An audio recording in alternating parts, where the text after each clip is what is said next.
மதுரை திருப்பரங்குன்றம் மலை உச்சியில் உள்ள தீபத் தூணில் தீபம் ஏற்றுவதற்கு பிறப்பித்த உத்தரவை எதிர்த்து தமிழக அரசு தாக்கல் செய்த மேல்முறையீட்டு மனுவை உயர்நீதிமன்ற மதுரை அமர்வு தள்ளுபடி செய்துள்ளது. இது தொடர்பாக இந்து அமைப்பினர் தாக்கல் செய்த வழக்கில் கார்த்திகை தீபத்தன்று மலை உச்சியில் உள்ள தீபத் தூணில் தீபம் ஏற்ற வேண்டும் என்றும், இல்லையெனில் நீதிமன்ற அவமதிப்பு நடவடிக்கை எடுக்கப்படும் என்றும் தனி நீதிபதி உத்தரவிட்டிருந்தார். ஆனால் மலை உச்சியில் உள்ள பிள்ளையார் கோவில் அருகே கார்த்திகை தீபம் ஏற்றப்பட்டது.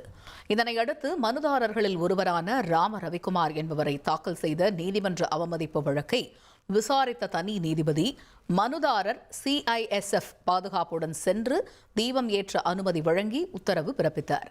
ஆனால் மனுதாரருக்கு காவல்துறை அனுமதி மறுத்துவிட்டது. இதற்கிடையே நீதிமன்ற உத்தரவை எதிர்த்து தமிழக அரசு தாக்கல் செய்த மேல்முறையீட்டு மனுவை விசாரித்த உயர்நீதிமன்ற மதுரை அமர்வு அம்மனுவை தள்ளுபடி செய்து உத்தரவிட்டது.